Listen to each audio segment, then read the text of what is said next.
हर इच्छा बलवान है, कन्या एक और बरातें दो आईं, आखिर विवाह किसके साथ होगा। नमस्कार दोस्तों, स्वागत है आप सभी दर्शक भाइयों का पुनः हमारे YouTube चैनल दर्पण ज्ञान गंगा में। प्रिय दोस्तों, आज की कहानी आपके लिए बहुत ही शिक्षाप्रद है, जो आपको सिखाएगी कि हर इच्छा बलवान है, अर्थात इस संसार में ईश्वर की इच्छा के बिना वृक्ष का पत्ता भी नहीं हिल सकता, चाहे इस दुनिया का प्राणी कितनी भी कोशिश क्यों ना कर ले।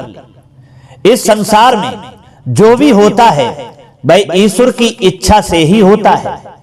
हवा भी चलती है वह ईश्वर की इच्छा से। सूर्य धरती को प्रकाशित करता है वह भी ईश्वर की इच्छा से। यहां तक की ही नहीं, बादल भी इस पृथ्वी पर ईश्वर की मर्जी के बिना एक बूंद भी जल नहीं बरसा सकती।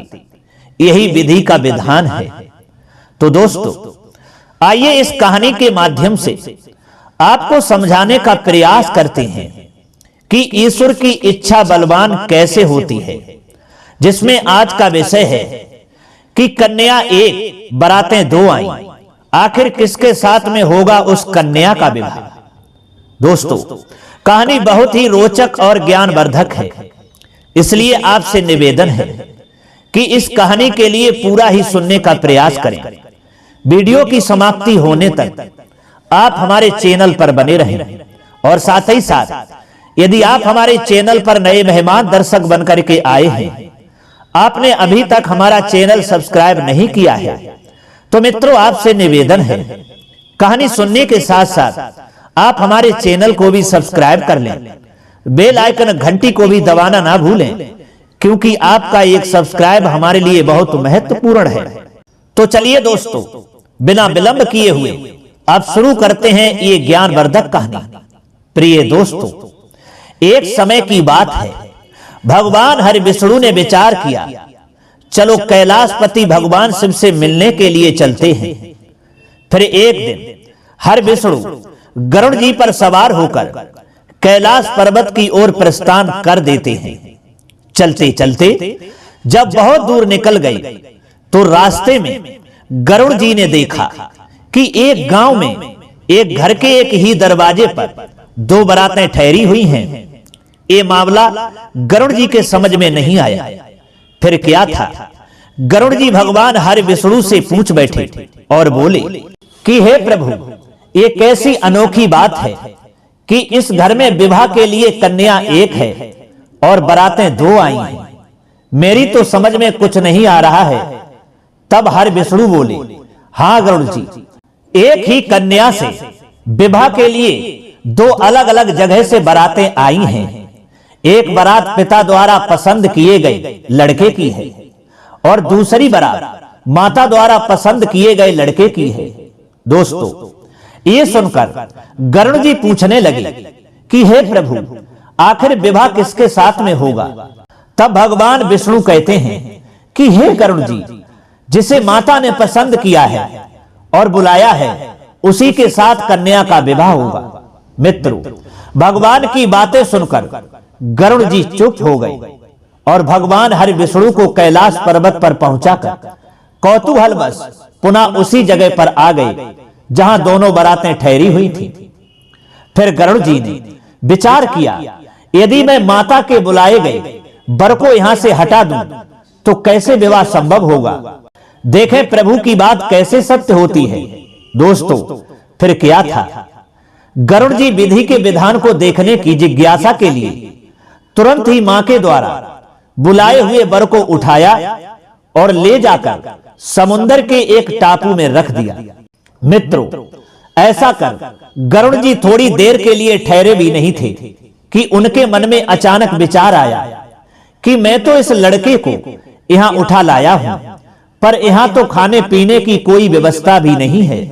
ऐसे में इस निर्जन टापू पर तो ये भूखा ही बेचारा मर जाएगा और वहां सारी बारात मजे से 56 भोग का आनंद लेगी।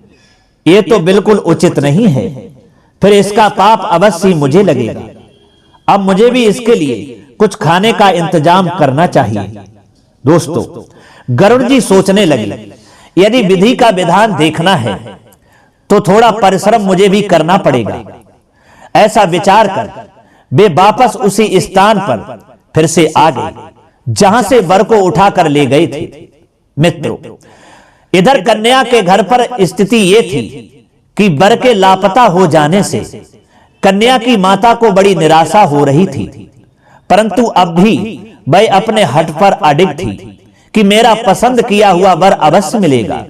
प्रिय दोस्तों, फिर कन्या की मां ने अपनी कन्या को एक टोकरी में बैठाकर ऊपर से फल फूल मेवा मिष्ठान आज सजाकर रख दिया।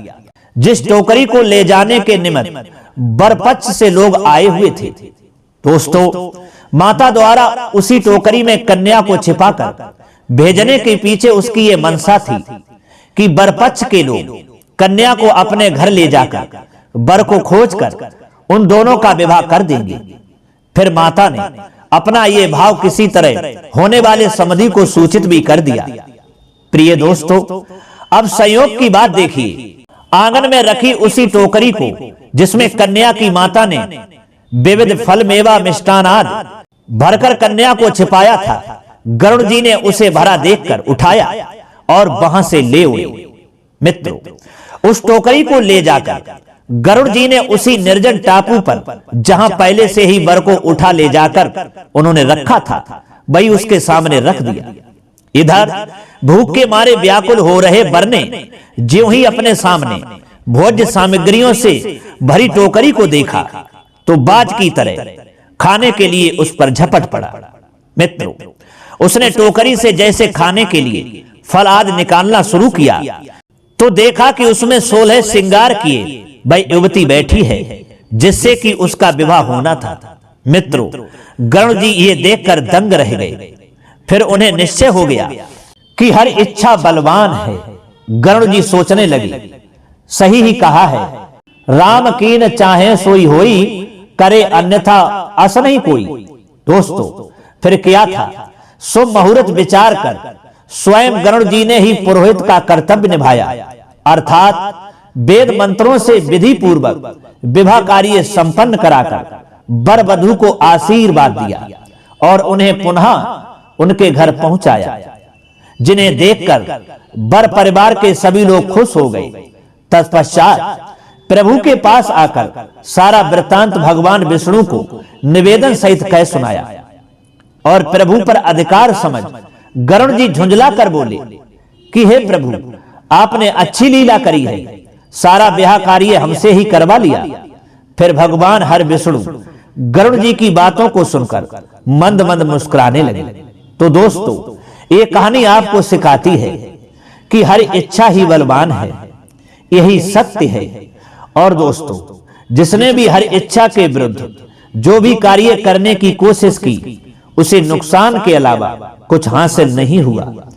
इसलिए दोस्तों, आप अपने जीवन में जो भी कर्म करें वह हर इच्छा को ही समझ कर करें। आपको अपने उस कार्य में कभी नुकसान व हानि नहीं होगी। यही कहानी आपको प्रेरित करती है। तो दोस्तों, कैसी लगी हमारी ये कहानी? अगर ये कहानी आपको अच्छी लगी है, पसंद आई है, तो कमेंट बॉक्स में जरूर बताना और हो सके तो अपने दोस्तों के लिए भी शेयर करना, ताकि उन्हें भी इस तरह की जानकारी मिल सके और वो भी अपने जीवन में कुछ कर सकें। तो दोस्तों, अब क्षमा चाहते हैं, पुनः मिलते हैं अगली वीडियो में किसी और नई चर्चा के साथ में।